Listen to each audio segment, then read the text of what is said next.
नमस्कार, स्वागत है आप सभी का। इंडिया न्यूज देख रहे हैं आप, मैं हूं आपके साथ पराग गुप्ता।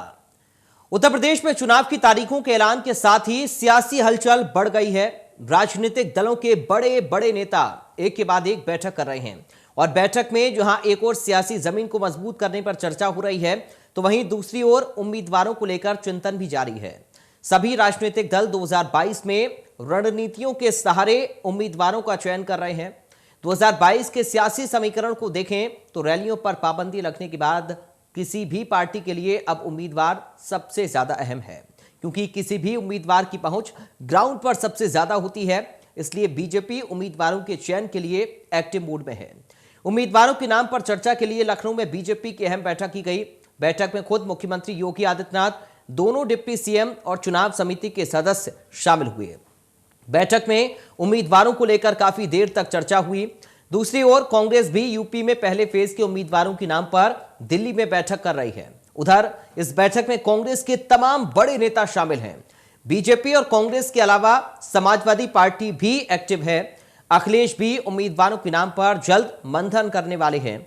आज बड़ी बहस में आज अपने इस खास प्रोग्राम में हम इसी मुद्दे पर चर्चा करेंगे। इस मंथन से वोट का अमृत कलश किससे मिलेगा?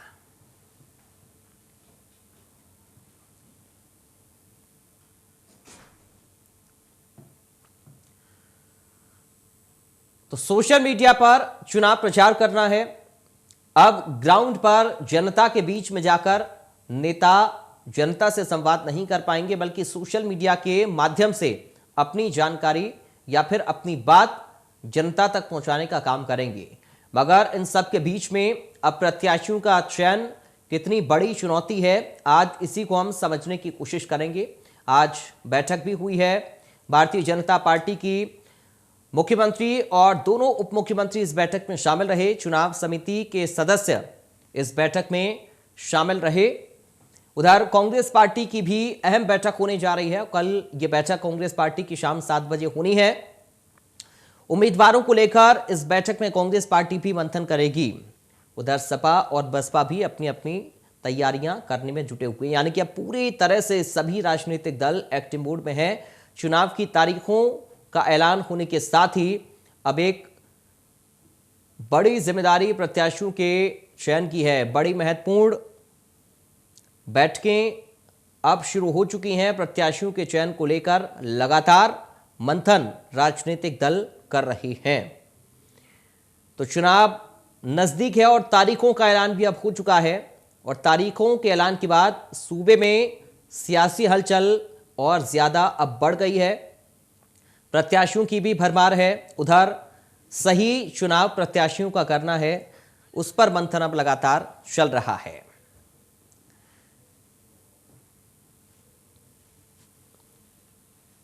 तो सोशल मीडिया के जरिए प्रचार प्रसार के बीच में प्रत्याशियों के चयन पर रणनीति लगातार बैठकें पार्टी के बड़े नेता कर रहे हैं।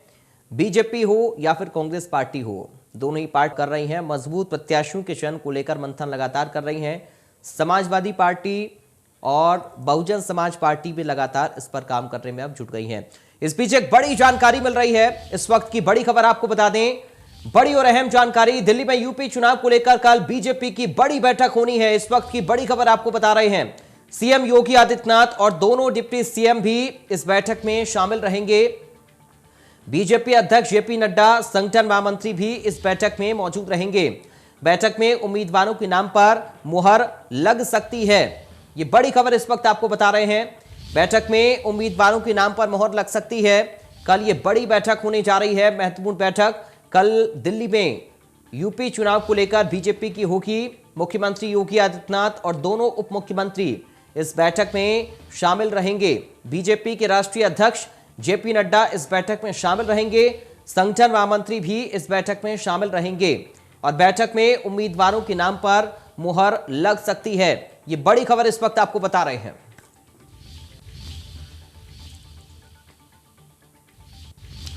हमारे साथ कुछ खास मेहमान जुड़ गए हैं, सीधा आपका परिचय करा दूं। शरद त्रिवेदी हैं, बीजेपी से प्रवक्ता। शरद जी, आपका स्वागत है इंडिया न्यूज में। समाजवादी पार्टी से प्रवक्ता कीर्ति निधि पांडे हैं। कीर्ति निधि पांडे जी, आपका स्वागत है। कांग्रेस पार्टी से नेता डॉक्टर चारू मल्होत्रा हैं। डॉक्टर चारू, आपका स्वागत है। और वरिष्ठ पत्रकार डॉक्टर रमेश ठाकुर हैं। डॉक्टर रमेश ठाकुर, आपका स्वागत है। शरद त्रिवेदी जी, शुरुआत में आप ही के साथ कर रहा हूं। आज भी भारतीय जनता पार्टी की बैठक हुई है और कल भी एक अहम बैठक होने जा रही है। क्या तैयारी, क्या मंथन उम्मीदवारों के चयन को लेकर इस वक्त पार्टी कर रही है, क्योंकि संख्या प्रत्याशियों की ज्यादा है इस बार? शरद जी। हमारी पार्टी जो शुरू से ही जो बूथ अध्यक्ष से लेकर राष्ट्रीय अध्यक्ष तक हर व्यक्ति की का इसमें मत लिया जाता है। उनके वो क्या चाहते हैं, नेता क्या है, उसके कार्य कुशलता क्या है, जो वहां से चुना जाएगा प्रतिनिधि, उसकी क्या कार्य कुशलता है, उस पे होता है।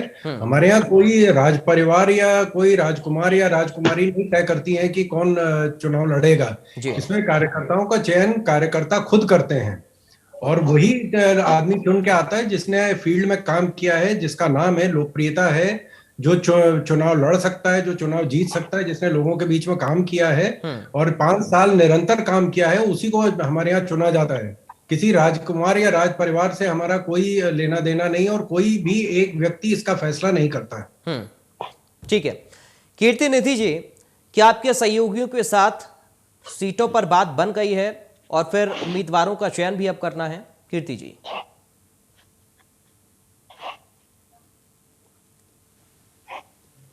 कीर्ति जी, आपको आवाज मिल रही है हमारी? चलिए, लगता है कीर्ति निधि पांडे जी तक हमारी आवाज नहीं पहुंच रही है। एक बार फिर से उनके पास हम लौटेंगे। डॉक्टर चारू मल्होत्रा जी, आप सुन पा रहे हैं सर? में हाँ, मेरी को आवाज आ रही है आपकी। I am able to connect you. Hello. ठीक है डॉक्टर चारू, आपसे मैं समझना चाह रहा हूं, आपकी पार्टी किस तरह अब उम्मीदवारों पर मंथन कर रही है, किस तरीके का चयन इस बार हो रहा है? क्योंकि प्रचार प्रसार भी आप लोगों को अब करना है सोशल मीडिया के माध्यम से। जो आप प्रत्याशी उतारेंगे वो हो सकता है कि आगे भी जनता से संवाद ना कर पाए। हालांकि अभी तो 15 जनवरी तक रोक है रैलियों पर, लेकिन किस तरह से मंथन आप लोग कर रहे हैं अपनी पार्टी पर? देखिए, हमारी पार्टी में इस बार एक सुनियोजित ढंग से प्रत्याशी को चयन करने की प्रक्रिया है और सबसे महत्वपूर्ण बात यह है कि इस बार उत्तर प्रदेश के चुनाव में कांग्रेस में महिलाओं की भागीदारी भी एक नई चीज होगी। जो जैसे कि हमारी जो उत्तर प्रदेश की प्रभारी श्रीमती प्रियंका जी हैं, उन्होंने कहा है। तो चुनावी दौर शुरू हो रहा है और अभी चुनावी रैलियों पे प्रतिबंध होने की वजह से जो सर्वे टीम है, आई थिंक उसका बहुत बड़ा रोल होगा और उसके माध्यम से प्रत्याशियों को चुना जाएगा। और सर्वे टीम की जो रिपोर्ट होगी कि कौन सा प्रत्याशी जनता में कितना लोकप्रिय है, उसने कितना कार्य किया है और कितना वो सफल हो सकेगा, ये बातें रिपोर्ट के माध्यम से जिला अध्यक्ष, शहर अध्यक्ष और ये जो फीडबैक जो रिपोर्टिंग होगी उसके द्वारा चुनाव में प्रत्याशी को चुना जाएगा। ठीक है। जैसे कि कहा जा रहा है कि कोई राजकुमारी या राजकुमार वाली बात जो बार बार कही जाती है इनडायरेक्ट वे में, तो मेरा ये कहना है कि देखिए, ये एक बहुत छोटी सोच है। हर पार्टी में कोई ना कोई एक हेड होता है जिसके अंतर्गत यहाँ पर भी जब अगर वोट पक्के किए जाएंगे तो उसमें भी मुख्यमंत्री जी और उप मुख्यमंत्रियों की भूमिका महत्वपूर्ण होगी। उनकी बिना इजाजत के कोई भी प्रत्याशी नहीं चुना जाएगा, जैसा कि एक स्ट्रेटेजी हमें दिखाई देती है उत्तर प्रदेश की सरकार में। तो हर जगह कोई ना कोई करता है। हमारी भी पार्टी में जो हमारे प्रदेश के अध्यक्ष हैं या हमारे जो पार्टी प्रभारी हैं या हमारे अखिल भारतीय उसके सचिव और अध्यक्ष हैं और पार्टी के जो बड़े नेता हैं, वही सब पार्टी की रणनीति बनाते हैं और वही चुनावी प्रक्रिया में चुनाव के लिए जो प्रत्याशी उनका चुनाव किया जाएगा। ठीक है। डॉक्टर रमेश ठाकुर, इस बार किस तरह आप उत्तर प्रदेश के चुनाव को देख रहे हैं सर? क्योंकि देखिए, कोविड काल भी है और इसकी वजह से कई सारी पाबंदियां चुनाव आयोग ने लगाई हैं और इस बार राजनीतिक पार्टी बहुत ज्यादा जोर आजमाइश कर रही है सत्ता पाने के लिए। देखिए प्रिया जी, अगर इस बार का चुनाव देखें, अलग होगा, बिल्कुल अलग होगा, अलहदा होगा। ये इसलिए भी कहा जा सकता है कि 15 तारीख तक जिस तरीके से वर्चुअल रैली के लिए इजाजत दी है इलेक्शन कमीशन ने, और तो देखो, अब इसमें एक चीज समझ लेना हमको बहुत जरूरी हो जाता है कि जो सिटिंग गवर्नमेंट होती है उनके पास सारे के सारे इंफ्रास्ट्रक्चर होते हैं, सारे उनके पास से तैयारियां होती हैं, सारी विधियां और सारी मशीनरी उनके पास होती है। इस लिहाज से उनके लिए वर्चुअल तरीके से चुनाव में जाना या लोगों से कनेक्ट होना, तो बड़ी मुश्किलात उनके सामने नहीं आती है।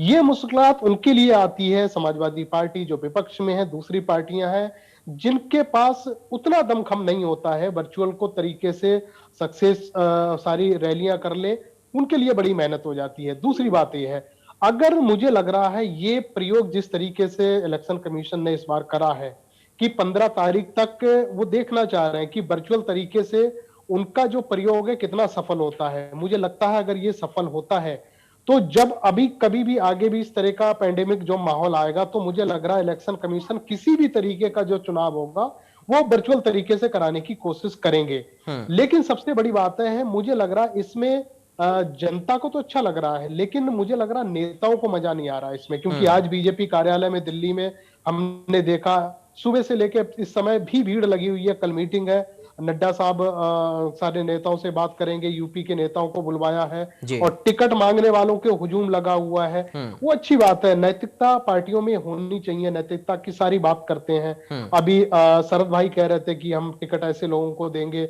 जो ठीक है, इस तरह की बातें कही जाती है, लेकिन मुझे लग रहा धरातल पे आते आते ये चीजें, ये जो वादे होते हैं वो सारे के सारे धुल जाते हैं, क्योंकि यहाँ पे साम दंड भेद पैसा ये दुनिया सब चीजें चलती हैं।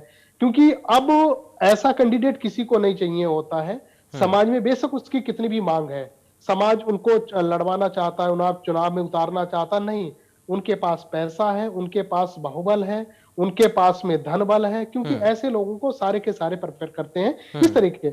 और दूसरी बात आ जाती कांग्रेस में, कांग्रेस भी एक अलग से प्रयोग करने की कोशिश करेगी, क्योंकि जिस तरीके से सक्रिय भूमिका की अगर बात करें तो जिस तरीके से प्रियंका इस बार चुनावों में उतरी हैं और लड़की हूं लड़ सकती हूं का नारा उन्होंने दिया है, ये नारा मुझे लग रहा बुलंद हो रहा है हर घर में, गांव में, हर जगह जितनी भी महिलाओं को बहुत अच्छा लग रहा है। अगर मुझे लग रहा है वो इस नारे के साथ में महिलाओं को इस बार जोड़ लेती हैं, अपने साथ ले आती हैं, उनका मकसद मुझे लग रहा है इस बार जीतना नहीं है, उनका मकसद ये है कि हमारा वोट परसेंट कितना बढ़ जाएगा और हमारे साथ में कितने जुड़ जाए। ये अच्छी बात है, क्योंकि जो पार्टी सरकार में नहीं रही हो, बहुत दूर दूर तक उनका जिनका कोई नाम ना हो, अगर उनके 7 सीटों में से अगर 14-15 सीट भी आ जाती हैं तो मैं कहूंगा ये बहुत बड़ी उपलब्धि है। ये उपलब्धि इसलिए भी है क्योंकि 2024 में जब ये लोकसभा में जाएंगे, उसके बाद में पंचायत चुनाव होगा, फिर उसके बाद में विधानसभा का चुनाव होगा, तब तक मुझे लग रहा है ये चीजें पकड़ मजबूत इनकी हो जाएगी। तो इस बार इनको कांग्रेस का जो है वो अपने तरीके से देखना होगा कि एक नेता जाती है दिल्ली से वहां पहुंचती है, जब लोगों से जुड़ती है, कनेक्ट होती है, सबके बीच में जाती है, तो उनका प्रभाव कितना पड़ता है ये देखने वाली बात होगी। फिर बात आ जाती है समाजवादी पार्टी की। समाजवादी पार्टी ने ये मानना पड़ेगा हमको, समाजवादी पार्टी एक ऐसी पार्टी है जो इस समय मौजूदा भारतीय जनता पार्टी की बड़ी विशाल जो बन चुकी है, मशीनरी उनके पास है, उनकी सिटिंग, उनकी सरकार उनकी है, उनको अगर टक्कर दे रही है तो समाजवादी पार्टी दे रही है। कोई भी आप रैलियां उठा के देख लो, चाहे उनके गठबंधन के नेताओं की हो, चाहे अखिलेश यादव की हो, तो आपको एक तुलनात्मक भारतीय जनता पार्टी की रैलियों के तुलनात्मक अगर आप देखोगे तो उनसे आपको भीड़ कम नहीं आपको दिखाई देगी।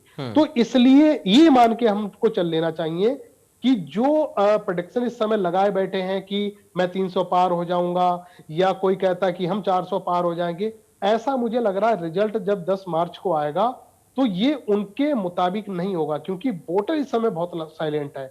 क्योंकि अगर देखा जाए, अगर समाजवादी पार्टी का कोई बड़ा नेता जाता है तो उनकी रैली में जो जा रहे हैं, अगर आप सही से अध्यात्मक अगर तुलनात्मक सही से करो तो वो लोग आपको भारतीय जनता पार्टी की रैली में भी दिखाई देंगे, क्योंकि इस जो वोटर होता है वो एक बंधा नहीं होता है, यथावत नहीं होता है, वो कहीं भी जा सकता है और जाना भी चाहिए और उनका टेस्ट हमेशा बदलता रहना चाहिए। अब ये सारी चीजों को देख के मुझे लग रहा है जो वोटर उत्तर प्रदेश का, हम आप सब वोटर उत्तर प्रदेश के हैं, हम जानते हैं, नस्ल जानते हैं कि या इस तरह की जो वोटर का मिजाज क्या होता है, वो चाहता क्या है, क्योंकि 2 मुद्दे बहुत बड़े हैं इस समय, महंगाई और रोजगार। इस मुद्दे पे मुझे लग रहा है ना भारतीय जनता पार्टी के कोई नेता इस पे ज्यादा बोल रहा है, ना समाजवादी पार्टी के नेता इस पे बोल रहे हैं। क्यों नहीं बोल रहे ये समझ में नहीं आता है। अब ये लाल टोपी, ये टोपी, इस तरह की ये चीजें जो हो रही जिससे जनता को कोई लेना देना नहीं है, मुझे लग रहा है ये जिस तरीके से बयानबाजी हो रही है नेताओं से, इससे जो वोटर है वो कहीं ना कहीं खिन्न है। वो कहीं ना कहीं गुस्सा है। ये गुस्सा जो है, जो 7 चरणों में जो चुनाव कराए जाएंगे, मुझे लग रहा है ये गुस्सा तब निकलेगा। ठीक है सर, आपके पास अब मैं लौटूंगा। कीर्ति निधि पांडे जी, आपको आवाज मिल रही है सर हमारी? सर अगर आप म्यूट हैं तो प्लीज अनम्यूट करिए सर, आपकी आवाज नहीं आ रही है।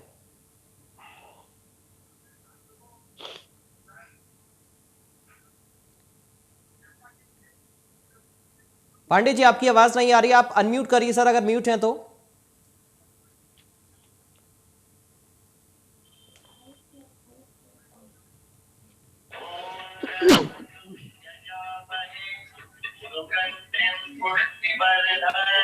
पांडे जी एक बार आप, चलिए ठीक है, करेक्शन को एक बार ठीक कर लेते हैं हम, आवाज में दिक्कत आ रही है उसको हम ठीक करते हैं। आपके पास में लौटूंगा, आपकी आवाज नहीं आ रही है पांडे जी, आपके पास में लौटूंगा।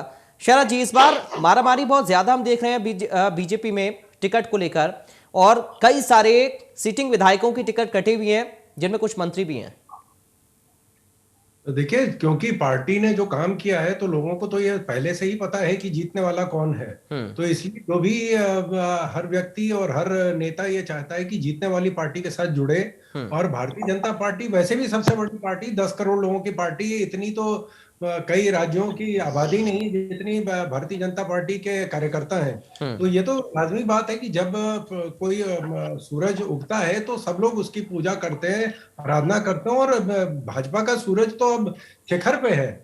और ये जो हम लोगों ने काम किया है पिछले करीब 4.5 साल में, जिसमें कि 2 साल तो आप वायरस की भेंट चढ़ चुके हैं, तो जो भी हम लोगों ने काम किया वो तो खाली 2 साल में काम किया है। चाहे आप डेवलपमेंट ले लीजिए, चाहे आप किसानों के लिए ले लीजिए, चाहे आप इरिगेशन ले लीजिए, आप अपराध की घटनाओं में जो गिरावट हुई है, मतलब नेशनल क्राइम रिकॉर्ड ब्यूरो ने कहा है कि पूरे भारत में, उत्तर प्रदेश के इतिहास में 2013 से आज जो है 20% से लेके 4.5% क्राइम रेट आ गया है। तो जो डेवलपमेंट के कार्य हुए, चाहे आप पश्चिमी उत्तर प्रदेश देखिए, पूर्वी उत्तर प्रदेश देखिए, आप बुंदेलखंड देखिए, हर जगह कोई ना कोई कार्य हुआ है। और कोई भी व्यक्ति उत्तर प्रदेश का ऐसा नहीं है जो किसी न किसी सरकारी योजना से लाभान्वित नहीं है। तो ये हम लोगों ने जो काम किया है उसके ऊपर तो हम लोगों को वोट मिलना ही मिलना है। और जैसे हमारे राष्ट्रीय अध्यक्ष ने और प्रदेश अध्यक्ष ने भी कहा है कि हम लोग 300 पार करेंगे, हम 400 पार करने और 500, जैसे कई पार्टियां तो ये कह रही हैं कि 403 में वो 500 जीत जाएंगे। हम तो सिर्फ ये कह रहे हैं कि जो हम लोगों ने पिछली बार कीर्तिमान स्थापित किया था, हम उससे थोड़ा और आगे निकलने वाले हैं। और जो अभी जो आपका रिजल्ट आने वाला है 10 मार्च को, आपको ये सबको चौंका देगा। जैसे मैं ठाकुर साहब से पूरी तरह सहमत हूं, जैसे उन्होंने कहा कि अखिलेश जी की रैली में भीड़ बहुत आती है, लेकिन अखिलेश जी ने खुद कहा पिछले चुनाव में, कहने लगे भीड़ तो हमारे यहाँ आती थी लेकिन वोट हमें नहीं पड़े। तो ये जो हालात है उत्तर प्रदेश के, ठीक है, लेकिन जिन विधायकों के टिकट कटे हैं उनका परफॉर्मेंस अच्छा नहीं रहा या फिर नए लोगों की संख्या बढ़ गई है? शरद जी बहुत जल्दी से इस पर मैं संक्षिप्त में जवाब चाहूंगा। मैं सुन नहीं पाया आपने। सर, जिन विधायकों की टिकट कट रहे हैं उनका परफॉर्मेंस अच्छा नहीं रहा है या फिर नए लोगों की संख्या बढ़ गई है? नहीं, ये तो अभी चयन होना है कि किसको टिकट मिलेगा किसको नहीं। अभी तो इसमें कोई फैसला नहीं हुआ है। अभी इसका चयन चल रहा है, मीटिंग चल रही है। राष्ट्रीय अध्यक्ष, प्रदेश अध्यक्ष, संगठन मंत्री सब इसमें शामिल है मीटिंग में। कल भी मीटिंग होगी और हो सकता है कि 2-3 और मीटिंग हो, जो उन बैठकों के बाद इसका जो है निष्कर्ष पे पहुंचा जाएगा कि किसको टिकट दिया जाए। किसी का कटना या मिलने का भी कोई भी चीज अभी तय नहीं हुई है। ठीक है सर, आप बने रहिए, आपके पास मैं लौटूंगा। कीर्ति निधि पांडे जी, आपको आवाज मिल रही है सर हमारी? जी मिल रही है। जी पांडे जी, क्या तैयारी इस बार उम्मीदवारों के चयन को लेकर, किस तरह की रणनीति आप अपने सहयोगियों के साथ बना रहे हैं सर? सीटों को लेकर क्या बातचीत हो गई है और उम्मीदवारों को भी अभी तय करना बाकी है, तो क्या तैयारी चल रही है समाजवादी पार्टी की? देखिए पराग जी, एक बात बहुत स्पष्ट है, हमारे नेता आदरणीय अखिलेश यादव जी ने कहा है कि जिससे भी अलायंस है उनसे सीटों का बंटवारा तय है। इसलिए सीटों को लेकर के कोई विवाद किसी से साथ नहीं। और जहां तक है चुनाव के टिकट का सवाल, टिकट पर जिला नगर संगठन से रिपोर्ट लेने के बाद राष्ट्रीय अध्यक्ष जी कमेटी के साथ बैठक करके फैसला करेंगे कि कहां किस सीटों पे कौन उम्मीदवार होगा। जो सीटें सहयोगी दलों के हिस्से में रहेंगे उसका फैसला सहयोगी दल करेंगे, वहां कौन लड़ेगा। और चुनाव हम पिछले बार 2017 भी काम बोलता है के आधार पर लड़े थे, और इस बार भी हमारा एजेंडा विकास का है और विकास के एजेंडे पे इस चुनाव को लड़ेंगे। और हम बताएंगे कि 2012 से 17 तक हम सरकार चलाए थे, तब इन कार्यों को, विकास कार्यों को किए थे। और 2017 के बाद जब हमारी सरकार चली गई, 2022 में अगर हम फिर सरकार में आएंगे तो 300 यूनिट बिजली फ्री देंगे। बच्चों को लैपटॉप जो लाखों में दिए थे वो इस बार करोड़ों में संख्या होगी। और जो सारी योजनाएं पुरानी थी, जो 55 लाख महिलाओं को 500 रुपया समाजवादी पेंशन देते थे, उनको 1500 देने का काम करेंगे। और जो डेवलपमेंट के तमाम अधूरे काम जिसको भारतीय जनता पार्टी ने रोक दिया, उन सारे विकास कार्यों को आगे ले जाने का काम करेंगे। केवल आलमबाग बस अड्डे को अंतर्राष्ट्रीय हवाई अड्डा नहीं, उत्तर प्रदेश के तमाम जनपदों में अंतर्राष्ट्रीय स्तर के बस अड्डे बनाए जाएंगे। और विकास के तमाम बड़ी लकीरें, केवल एक इकाना नहीं, इस बार सरकार में आएंगे तो उसी तरह कई इकाना स्टेडियम उत्तर प्रदेश के अंदर तैयार हुआ खेल के दृष्टिकोण। ठीक है सर, कई इंस्टीट्यूट नहीं, कई इंस्टीट्यूट बनाए जाएंगे उत्तर प्रदेश। इस तरीके की विकास योजनाओं का। ठीक है, लेकिन ये जो बिजली को लेकर आप लोग वादा कर रहे हैं, ये पूरे प्रदेश के लिए कर रहे हैं या फिर किसानों के सिर्फ सिंचाई के पानी के लिए कर रहे हैं? नहीं पराग जी, बहुत स्पष्ट है। हाँ। 300 यूनिट बिजली सभी घरों को मुफ्त और किसानों की सिंचाई मुफ्त, ये हमारा वादा है लोगों। चलिए ठीक है, इस पर मैं आऊंगा, आपसे बाद में बातचीत करूंगा अगले राउंड पर। डॉक्टर चारू मल्होत्रा, इस बार कांग्रेस पार्टी महिलाओं पर फोकस कर रही है कि हम 40% महिलाओं को टिकट देंगे। प्रियंका गांधी पहले ऐलान कर चुकी हैं, तो क्या इसी फॉर्मूले पर अभी उम्मीदवारों का चयन हो रहा कांग्रेस पार्टी में? हाँ, ऐसा है कि प्रदेश के आधार पर जहां जहां वोट के लिए उम्मीदवार हैं तो वहां पर प्राथमिकता जो है वो महिलाओं को दी जाएगी। लेकिन यह भी ध्यान रखा जाएगा कि जो महिला अप्लाई कर रही है चुनाव में एक प्रत्याशी के रूप में, उसकी समाज में स्थिति क्या है, माने वो वोट मतदाता उसे वोट देंगे या नहीं देंगे, या उसका काम जमीनी स्तर पर कितना है, ये सब भी उसके संग देखा जाएगा। और अगर वो फिट होती है उन सभी क्राइटेरियाज में जो पार्टी ने वहां पर निश्चित किए हैं, तो उसे अवश्य प्राथमिकता दी जाएगी पुरुषों की तुलना में। तो क्या ये आंकड़ा सिर्फ 40% तक ही सीमित रहेगा, इससे आगे भी बढ़ सकता है? नहीं, अगर ऐसा उम्मीदवार आगे आप भी बढ़ लोगों को सकता मिलते है, हैं, आगे भी बढ़ सकता है अगर योग्य महिलाएं हैं पार्टी में, यानी कम से कम 40% तो है। 40% तो एक लक्ष्य है ही। लेकिन अगर पार्टी के अंदर योग्य महिलाएं हैं जिन्हें अभी तक अवसर नहीं मिल पाए किसी भी कारणवश, उनको भी अवसर इस बार दिया जाएगा अगर वो योग्य पाई जाती हैं तो। क्योंकि पार्टी का जो एक परम लक्ष्य जो है वो ये है कि इस बार उत्तर प्रदेश में हम अपनी उपस्थिति जो है वो दर्ज करेंगे और भारी मतों से दर्ज करेंगे और अच्छी संख्या में हमें जीत कर जो है वो अपने विधायकों की संख्या को बढ़ाना है। तो ये एक पॉजिटिव वो लेकर एम लेकर हम चले हैं।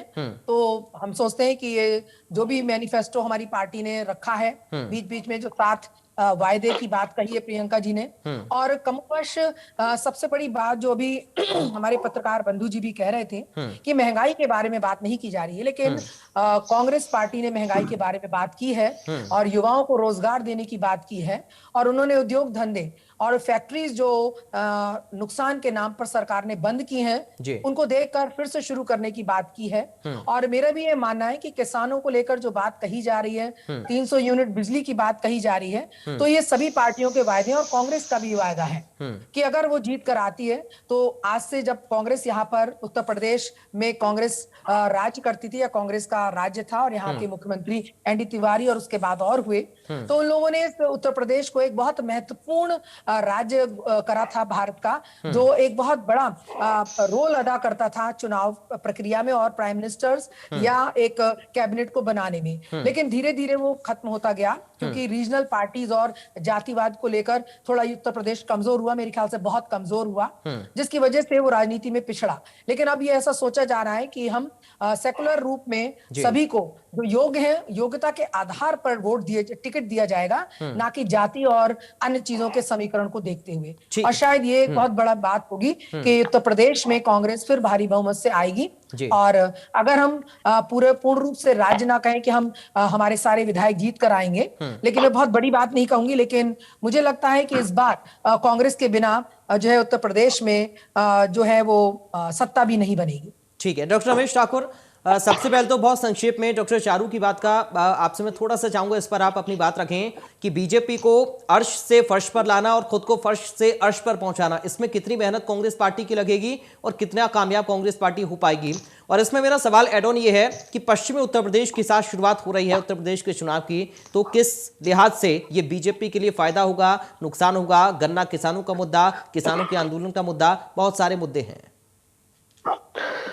देखिए प्रयाग जी, मुझे लग रहा है प्रियंका का सक्रिय होना और वहां पे उनके नारे के साथ में लोगों का जुड़ाव होना, मुझे लग रहा है इसके बाद कांग्रेस के लिए वहां खोने के लिए कुछ नहीं है। उनके लिए सालों से एक बंद गली का आखिरी मकान है उत्तर प्रदेश का चुनाव, चाहे किसी भी तरीके का चुनाव हो, चाहे पंचायत का चुनाव हो, चाहे लोकसभा का हो, चाहे विधानसभा का हो। जी। लेकिन अब जो नई जान फूकी है, जो नई सकारात्मक चीजों को चीजें सामने आई है, जो चारू मैडम अभी कह रही है, वो उनकी सही बात है। इनका मकसद है अपने आप को प्रचार करना, अपने आप को जनता के बीच में जाना, ये अच्छी बात है। जिस पार्टी का दमखम खत्म हो गया हो या कोई नई पार्टी हुई हो, तो उनका मकसद पहले सरकार बनाना नहीं होता है, मकसद उनका बहुत ज्यादा संख्या में विधायकों को जीतना नहीं होता है। सबसे ज्यादा उनका मकसद होना चाहिए कि हमारी उपस्थिति जो है जनता के बीच में होनी चाहिए। मुझे लग रहा है उस नब्ज को पकड़ने के बाद प्रियंका गांधी यूपी में बढ़ रही है, और इसके बाद में अब कई सारी चीजें आ जाती हैं। पश्चिमी उत्तर प्रदेश का आपने जिक्र करा, तो पश्चिमी उत्तर प्रदेश की जो तस्वीर है वो मुझे लग रहा है थोड़ी सी पहले से जुदा है, अलग है। क्यों है हम आपको सबको पता है। बड़ा आंदोलन, बड़ा मूवमेंट जो साल भर चला है, तो किसान ज्यादातर मुझे लग रहा है यहीं से उठ के गाजीपुर, दिल्ली की सीमाओं पे बैठे हुए थे। तो यहाँ पे जो पिछला चुनाव हमने 2017 का देखा, तो जिस तरीके से भारतीय जनता पार्टी ने जीत हासिल करी थी, तो मुझे लग रहा उसको दोहराना बड़ा मुश्किल पड़ेगा। ये बिल्कुल सही शब्दों में अगर हम कहें, लाग लपेट ना करें, तो वैसा दमखम भाजपा दिखा नहीं सकती है। लेकिन वैसा दमखम मुझे लग रहा है समाजवादी पार्टी के साथ में, जैसे आरएलडी आई है और जिस तरीके से लोग उनसे जुड़ रहे हैं, तो मुझे लग रहा है भारतीय जनता पार्टी से किसान जिस तरीके से रूठा है, जाट लैंड के लोग जिस तरीके से रूठे हैं, उसका कहीं ना कहीं प्रत्यक्ष रूप से फायदा। तो क्या ये माना जाए सर कि जाटों का जो अभी एक नया मुद्दा, उनकी मांग भी शुरू हो गई है, किसानों का मुद्दा अलग है, गन्ना किसानों की कीमत को लेकर अलग मांग है, उन सब का बीजेपी से नाराज होना और आरएलडी के साथ जाकर समाजवादी पार्टी का सपोर्ट करना, ये एक बड़ा फैक्टर हो सकता है? देखिए, गन्ने का आपने जो जिक्र करा, देखो मेरा जो खुद का जिला पीलीभीत है, पीलीभीत के बगल में लखीमपुर है। आपको पता है लखीमपुर में सबसे ज्यादा गन्ना की पैदावार होती है। तो लखीमपुर में मैं आपको बता रहा हूं एक उदाहरण के तौर पे, वहां पे कई सालों का लोगों का गन्ना का भुगतान बकाया है। ये भुगतान सिर्फ योगी सरकार का नहीं है, ये समाजवादी पार्टी के समय का भी है। अब योगी सरकार ने जिस तरीके से अभी 15-20 दिन पहले जो वहां पे शुगर मिल है, उनका जो भुगतान था वो उन्होंने पूरा करा है। ये चीजें आज की नहीं है, बहुत पहले से चली आई है। किसानों के साथ में अगर इस सरकार में छल हुआ है, तो पिछली सरकारों में भी हुआ है। ये मुद्दा मुझे लग रहा सुलझने वाला नहीं है। हाँ, किसानों के मुद्दे, नए जो मुद्दे हैं वो सारे उनके साथ में जुड़ गए हैं। यूरिया उनको नहीं मिल पा रही है, खाद उनको नहीं मिल पा रही है, और मौसम की मार आप तो देख ही रहे हो। कल परसों से जो उत्तर प्रदेश में बारिश हो रही है, जो सब्जी बाकी जो फसलें हैं वो सारी की सारी नष्ट हो गई हैं। अब योगी साहब ने कल कह दिया है कि उसका मुआवजा मिला जाएगा, और सबकी जो बाकी अधिकारी हैं उनको कहा गया है वो सारी समीक्षा करके दो। तो ये जब समीक्षाएं होती हैं, किनका 1 एकड़ खराब हुआ, 2 एकड़ खराब हुआ, ये होते होते बहुत लंबा टाइम बीत जाता है, तब तक दूसरी भी फसल आ जाती है। ये कोई तत्कालिक समाधान नहीं है। लेकिन मुझे लग रहा है किसान जहां तक है वो भारतीय जनता पार्टी से कहीं ना कहीं रूठा हुआ है। भारतीय जनता पार्टी मनाने में ठीक है, ये बहुत अच्छा उन्होंने चुनाव की दहलीज पे जब ये जाता है, सारी चीजें उन्होंने 3 कृषि कानून को रिपील करने के बाद में आंदोलन खत्म हो जाता है।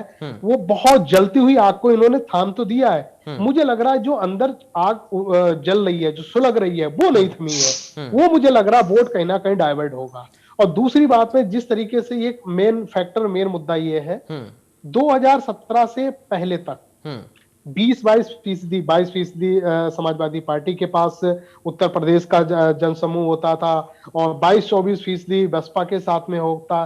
और बसपा के जिस तरीके से निष्क्रियता इस बार दिखाई दी है, ज्यादा हलचल नहीं है, ये वोट कहां डाइवर्ट होगा? मुझे लग रहा है ये वोट अगर कहीं भी शिफ्ट हो जाता है, उनकी सरकार बननी तय है। क्योंकि बसपा के कार्यकर्ता, हम लोग खुद जब फील्ड में जाते हैं, लोगों से पूछते हैं, तो उनको पता ही नहीं कि हमारे नेता कहाँ है और हमारी रैलियां कहाँ, उनको कुछ पता ही नहीं चल पा रहा है।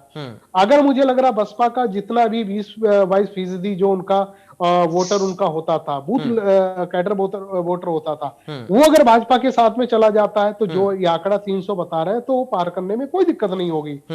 अगर खुदा न खास्ता ये आंकड़ा मुझे लग रहा है अगर इधर आ जाता है, इधर शिफ्ट हो जाता कांग्रेस की तरफ, बसपा सपा की तरफ, तो मुझे लग रहा है इनको फायदा हो जाएगा। वही कह रहा हूं मैं, इस बार का जो चुनाव है बड़ा विचित्र तरीके से होना है। आप दावे अगर 300 की करते हो तो मुझे लग रहा है, देखो कोई भी नेता कभी अपने आप को प्रचारित कम तो नहीं करेगा, है 2 सीटें उनको मिलने की उम्मीद होती है, वो 200 कहेगा। तो ये चीजें सारी हो रही हैं, लेकिन ये कहीं ना कहीं है अभी एक दौर जो कन्फ्लिक्ट का बीच में इन लोगों के अपनी पार्टी के अंदर होने वाला है, चाहे समाजवादी पार्टी हो जाए चाहे भाजपा हो जाए, वो शुरू होने वाला है कल के बाद।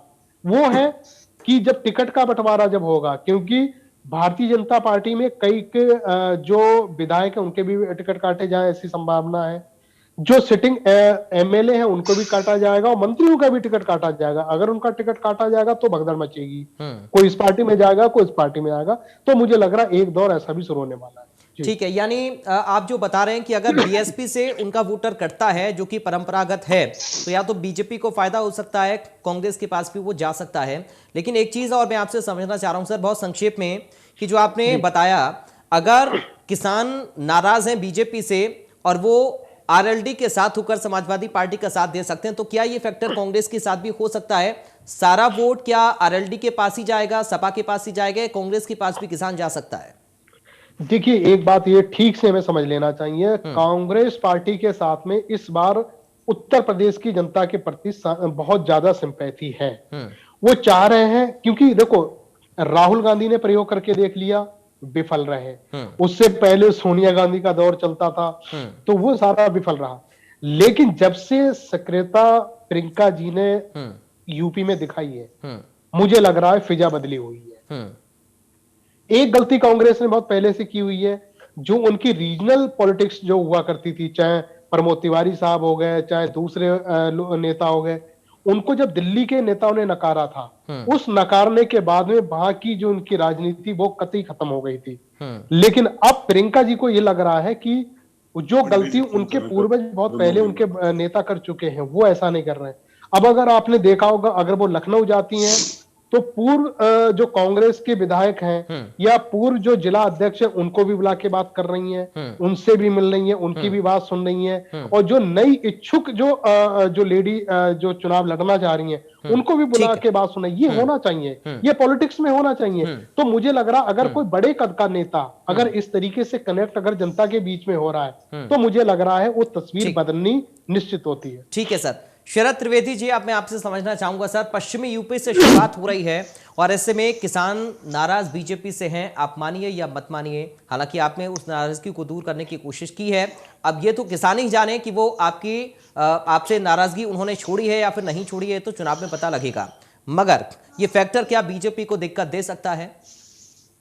ये जो आंदोलन है, ये पहले दिन से हम इस बात को कह रहे हैं कि ये आंदोलन किसानों का नहीं, ये राजनीतिक आंदोलन है और सिर्फ राजनीति से प्रेरित है। ये आड़तियों का आंदोलन है जो 2.25 राज्यों तक सीमित है। तो आपने बिल क्यों वापस ले लिया? हरियाणा और पश्चिमी उत्तर प्रदेश के, इसके बाहर मैं आऊंगा, आप ही के पास आऊंगा शरद जी, किसानों को अड़तिया बता रहे हैं।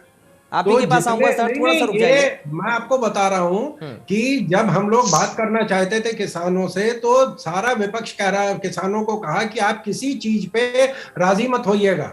सुप्रीम कोर्ट ने उस पे स्टे कर दिया, केंद्र सरकार ने कह दिया 18 महीने तक इसको लागू नहीं किया जाएगा।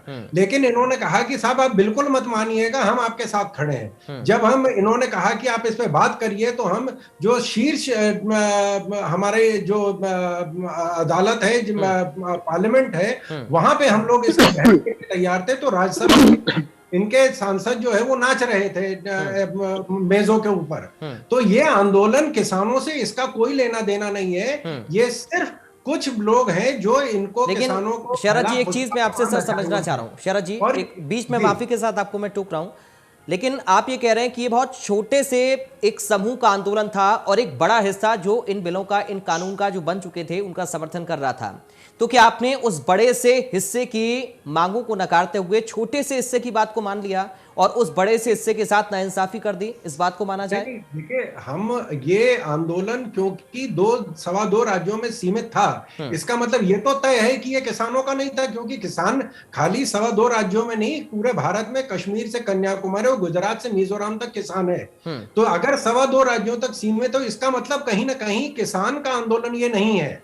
और दूसरी चीज है, प्रजातंत्र में हर वर्ग का, अगर एक छोटे से वर्ग को भी इस चीज को वो नकारते हैं, वो कहते हैं नहीं जी हमको लगता है कि ये हमारे हित में नहीं है, हमने उनको समझाने की कोशिश करी। आज भी हम कह रहे हैं कि ये जो चीज थी 1884 में मंडी सिस्टम आया था, अंग्रेजों की दास्ता का आखिरी निशानी ये रह गई थी, हम इसको खत्म करना चाहते थे। किसानों को आजादी दे रहे थे कि आप कहीं भी जाके अपनी फसल, जहां आपको अच्छा सौदा मिल रहा आप उस पर करिए। अगर आप समझ लीजिए कि नोएडा में आप को सही रेट नहीं मिल रहा, आप दिल्ली में बेचना चाहते हैं तो सड़क के पार आप नहीं बेच सकते हैं, क्योंकि मंडी सिस्टम में आपको मंडी के अंदर ही बेचना पड़ेगा। तो हमने ये विकल्प किसानों को दिया कि आप कहीं भी बेच सकते हैं। किसान, कुछ वर्ग किसानों का है जिसको हम नहीं रोक तो अभी भी नहीं है, कोई कहीं बेच सकता है। उसमें हम इस चीज में अपनी हार मानते हैं कि हम उन किसानों को, अपने भाइयों के को नहीं समझा पाए कि उनके हक में है। और इसलिए जब ये हमारे प्रयास 11 मीटिंग के बाद ये प्रयास विफल हो गए, हमारे शीर्ष नेतृत्वों ने लंगर खाया, इनके साथ सड़कों पे बात करी, कई मीटिंग हुई, जब नहीं ये तय हो पाया, लोग किसान हमारे मानने को तैयार नहीं थे, चाहे वो 2.25 राज्य के थे, तो हम लोगों ने इसको वापस ले लिया। और किसानों के लिए मैं आपको बता दूं कि जैसे भी ठाकुर साहब ने कहा है कि कुछ जो पिछली सपा सरकार में भी जो इन किसानों का पेमेंट भुगतान नहीं हुआ था, वो 1,55,000 करोड़ गन्ना किसानों का भुगतान इस सरकार ने किया है। उसके अलावा 2.25 लाख एकड़ जो सिंचाई परियोजनाएं हैं, वो 13 सिंचाई परियोजनाएं पूरी करी गई, जिनमें 2.25 लाख एकड़ जमीन के सिंचाई सिस्टम में लाई गई है। 36,000 करोड़ किसान का कर्जा माफ किया गया है। 37,000 करोड़ किसान गन्ने का मूल्य बढ़ाना भी एक बड़ी मांग किसानों की रही है, गन्ना किसानों की, शरद जी, और इस पर अभी भी किसानों का ये कहना है कि उस पर काम नहीं हुआ। मैं पूरी तरह आपसे सहमत हूं। हम लोगों को यह सोचना चाहिए कि 11 लाख करोड़ की सब्सिडी जो अभी वायरस आया है इससे पहले दी जा रही थी।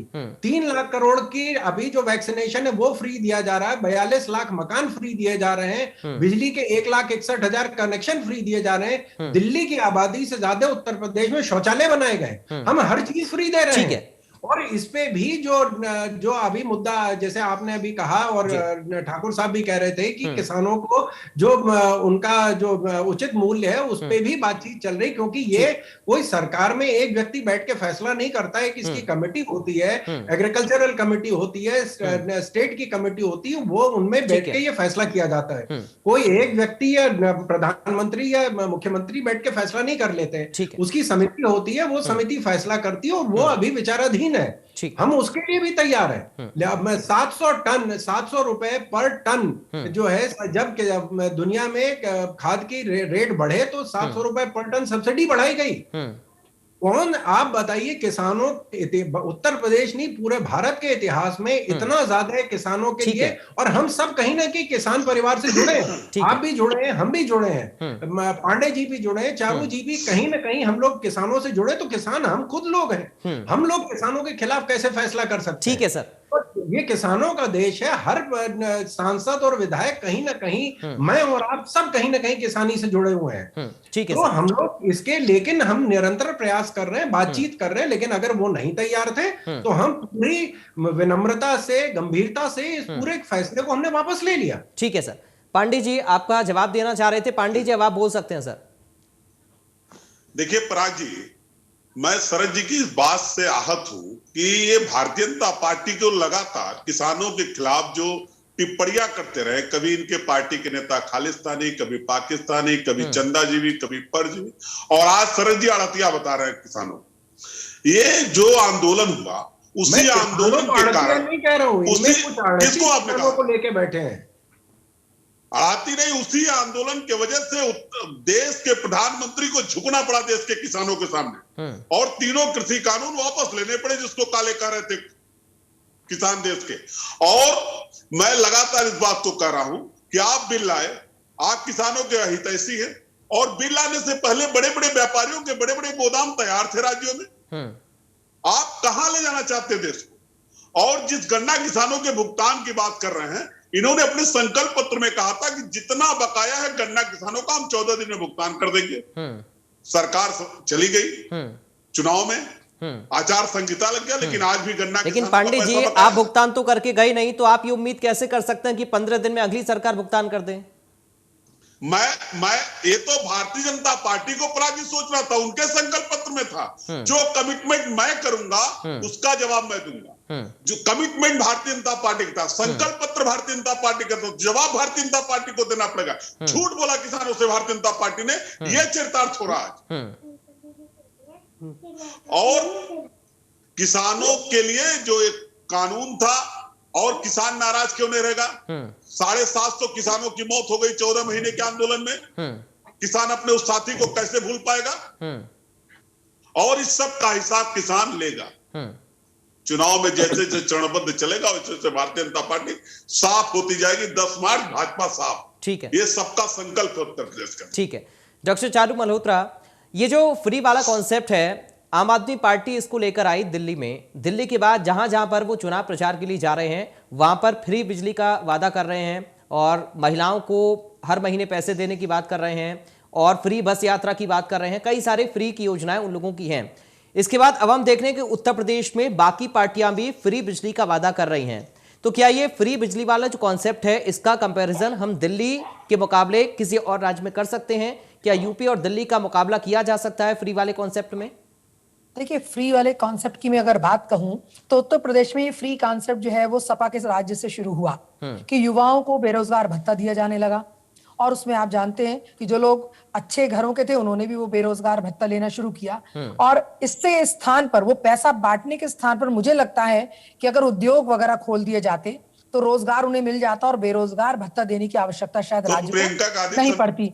और दूसरी बात ये टैबलेट और जो आपने कंप्यूटर्स और ये सब बांटने की शुरुआत की, तो हमारी सत्ताधारी सरकार भी वही कर रही है।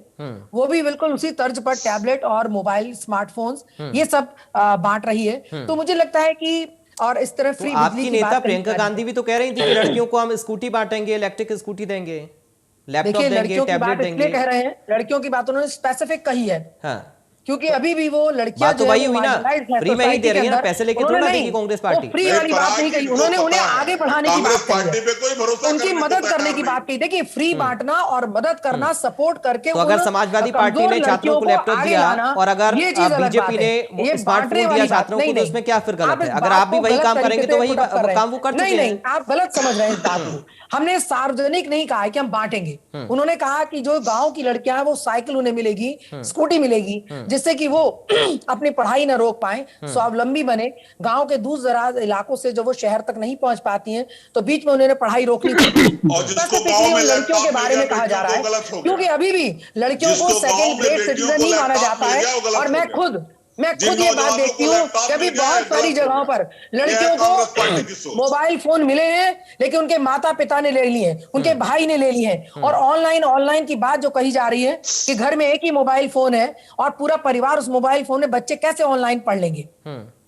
तो मेरा ये कहना है कि उन लड़कियों के लिए स्पेसिफिकली कहा है, इन्होंने सार्वजनिक रूप से बांटने की बात नहीं कही है, उस कमजोर वर्ग की बात कही है, उनकी मदद की बात कही है। ये एक अलग तरीका है और उस तरह मदद करने का कि सबको बांट रहे हैं, एक वो अलग तरीका है। और रही बिजली की बात, तो हमारा देश जब इतना विकासशील देश मान रहे हैं, इतना विकसित देश मान रहे हैं कि हम चांद पर पहुंच रहे हैं और हमारी मिसाइल चल रहे हैं, हम दुनिया भर की बातें कर रहे हैं, तो अगर हम अपनी जनता को जो टैक्स दे रही है और ऐसे कमजोर वर्ग जो उस चीज को प्राप्त नहीं कर पाते, अगर हम उन्हें बिजली 300 यूनिट दे देंगे और उनका अगर उससे भला होता है, कमजोर वर्ग का, जिनके घर में एक बल्ब और एक पंखा चल जाएगा, तो मुझे लगता है ये कोई बुरी बात भी नहीं है। अगर सोनिया जी कह रही हैं, अगर प्रियंका जी कह रही हैं और पार्टी वाले कह रहे हैं, तो 300 यूनिट बिजली देने में हम लोग समर्थ हैं। और लगता है कि आज की तारीख में हम जितने आजादी से लेकर आज तक हम खड़े हैं, कम से कम बीजेपी सरकार ने ये तो माना कि हमारा देश जो है वो इतना विकास हो चुका है हमारे देश का कि हम प्रत्येक नागरिक को 300 यूनिट बिजली दे सकते हैं। अभी तक तो वो ये कह रहे हैं कि 2014 से ही देश आजाद हुआ है और 14 से लेकर अब तक उन्होंने कितनी उन्नति कर ली। तो मुझे लगता है कि कम से कम अगर डायरेक्ट नहीं तो इनडायरेक्ट वे में इस बात को मान रहे हैं कि पिछली सरकार ने इसमें इतना काम किया है कि आज हम इस बात की दावेदारी कर पा रहे हैं कि हम 300 यूनिट बिजली अपने नागरिकों को दे पाए। ठीक है डॉक्टर रमेश ठाकुर, आपको ये फ्री वाला कॉन्सेप्ट सर समझ में आ रहा है क्या? उत्तर प्रदेश में क्या कामयाब ये हो पाएगा? नहीं नहीं भैया, हमें तो बिल्कुल समझ में नहीं आता। देखो, राजनीति और राजनेता क्या चाहते हैं, वो सबसे ज्यादा सहूलियत चाहते हैं। सहूलियत उनको कहाँ मिलती है? गरीबों में मिलती है। जितने गरीब होंगे और जितनी गरीबी होगी उसमें आसानी से लोग अपनी नेतागिरी कर सकते हैं। देखिए, फ्री, फोकट, गरीब, गरीबी, ये चार ऐसे कलंक है ना जिसको मिटाना चाहिए। और जिसको बिजली यूनिट देके जिसको फ्री का नाम दिया जाता है, वैक्सीनेशन फ्री किया जाता है, मुझे लग रहा है ये सारे राजनेताओं को और हुकूमतों को अपनी जिम्मेदारी समझनी चाहिए।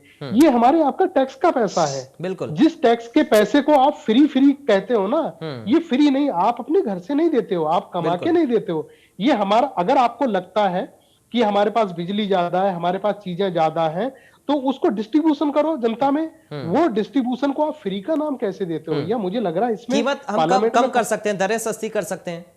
यस, इस पे कानून बनना चाहिए। कोई भी नेता, कोई भी हुकूमत फ्री का नाम नहीं देना चाहिए। ये आपकी परम जिम्मेदारी है। अगर आपको लगता है बिजली आप बना रहे हो, बिजली किसी गरीब को आप दे रहे हो, तो वो फ्री नहीं है, वो आपकी जिम्मेदारी बनती है। क्योंकि ये सारी बिजली आप खाते तो जाओगे नहीं। तो इसलिए मुझे लग रहा है यूरोपियन कंट्रियों में अगर आप कुछ इतिहास उठा के 200-300 साल का आप देखोगे, तो इस पे बहुत बड़ी बहस हुई थी, बहुत बड़ी डिबेटें हुई थी कि आप जनता को जो भी चीजें आप दोगे तो उसको फ्री का नाम नहीं दोगे। आप गरीब कि मतलब जो एक तादाद है फिर वो बढ़ाने की कोशिश कर रहे हो, फिर गरीब लाने की कोशिश कर रहे हो। अरे ये महंगाई भत्ता देने की आपको जरूरत नहीं पड़ेगी। अगर आप रोजगारी लोगों को दे दोगे तो भत्ता देने की जरूरत क्या? अभी चारू बहन ने बहुत अच्छी बात करी है कि आप भत्ता देने की नौबत ही नहीं आएगी। आप उन लोगों को जिनको रोजगार चाहिए उनको रोजगार दे दो। जिसके घर में, पराग जी मैं बता रहा हूँ, जिनके घर में बूढ़े माँ बाप हैं, छोटे भाई बहन 7-8 लोग हैं, उनके घर में अगर एक को सरकारी नौकरी मिल जाए, एक को अगर रोजगार मिल जाए, तो मुझे लग रहा बाकी के 7-8 लोग हैं ना, उनको भीख मांगने की जरूरत नहीं पड़ेगी, उनको फ्री की चीजों की जरूरत नहीं पड़ेगी। कुछ लोगों को भी दिक्कत, रमेश जी, कुछ लोगों को भी दिक्कत है क्योंकि पॉलिटिकल पार्टीज करती क्या है, चुनाव से पहले वादा करती हैं कि हम बेरोजगारी भत्ता देंगे, लेकिन उनसे कोई ये पूछने वाला नहीं होता है कि हम बेरोजगारी भत्ता नहीं लेंगे, हमको रोजगार चाहिए। ये बड़ा मुद्दा है। शरद जी, बहुत जल्दी से 20 सेकंड में फाइनल कमेंट आपका चाहूंगा मैं। एक बार आखिर में जो हमारा मेन मुद्दा आज का है प्रत्याशियों के चयन को लेकर, उस पर अपना कमेंट करिए सर। कल की बैठक में क्या कोई बड़ा फैसला उम्मीदवारों को लेकर हो सकता है, कोई चयन हो सकता है? शरद जी।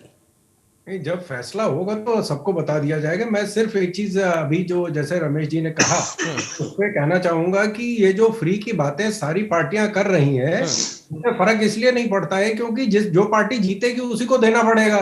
तो कहने में या सपना देखने या दिखाने में कोई दिक्कत नहीं है, लेकिन अगर जीतेंगे तभी एक होगा। तो जब भारतीय जनता पार्टी जीतेगी तो भारतीय जनता पार्टी को यह फैसला लेना है कि क्या देना है क्या नहीं देना है। लेकिन सपना दिखाने या सपना देखने में किसी को कोई दिक्कत नहीं है, और हमें बहुत बहुत शुभकामनाएं इनको कि वो सपना देखें और दिखाएं, और सपने में कोई अभी टैक्स नहीं लगने वाला है। ठीक है, चलिए पांडे जी, फाइनल कमेंट आपका प्रत्याशियों के चयन पर।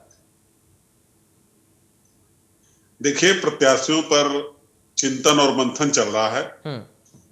सारी रिपोर्ट्स के बाद जो जिताऊ और टिकाऊ होगा वही उम्मीदवार होगा, वही जनता के बीच में जो लोकप्रिय होगा वही उम्मीदवार होगा जो चुनाव जीत के आए और सरकार बनाने में सहयोग करे। ठीक है डॉक्टर चारू, कल कांग्रेस पार्टी की भी एक बैठक होने जा रही है, उस बैठक को लेकर क्या गहन मंथन है? और जब बड़े नेता शामिल होंगे तो जाहिर तौर पर उम्मीदवारों को चयन को लेकर भी बातचीत होगी, तो क्या जल्द से जल्द ये फैसला होगा? बिल्कुल। हमारी कांग्रेस पार्टी में भी, क्योंकि उत्तर प्रदेश का चुनाव एक कांग्रेस के लिए चुनौती भी है, और प्रियंका जी के नेतृत्व में हम उसमें बहुत सारी संभावनाएं भी देख रहे हैं। जैसे हमारे माननीय पत्रकार रमेश ठाकुर जी ने भी कहा, ये बिल्कुल सही है कि इस बार जो प्रत्याशी आएगा वो जनता से जुड़ा हुआ होगा, उसने पार्टी के लिए कार्य किया होगा, एक अच्छी छवि का होगा। क्योंकि अभी मैंने कहा कि पार्टी का एक सर्वप्रथम इस समय एक लक्ष्य यह है कि हमें अपनी उपस्थिति को बहुत ही अच्छी तरीके से उत्तर प्रदेश में दर्ज कराना है। चलिए, बहुत शुक्रिया आज आप सभी खास मेहमानों का। शरद जी आपका शुक्रिया, कीर्ति जी आपका शुक्रिया, डॉक्टर चारू आपका शुक्रिया, डॉक्टर रमेश ठाकुर आपका बहुत शुक्रिया सर चर्चा का हिस्सा बनने के लिए।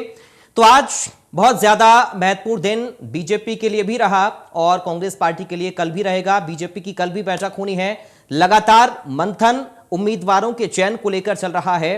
अब सोशल मीडिया के जरिए ही चुनाव में प्रचार प्रसार भी करना है और प्रत्याशियों का चयन इस हिसाब से भी करना है कि कैसे ज्यादा जनाधार वो इकट्ठा कर सकें। फिलहाल आज इस खास प्रोग्राम से मुझे दीजिए इजाजत। नमस्कार।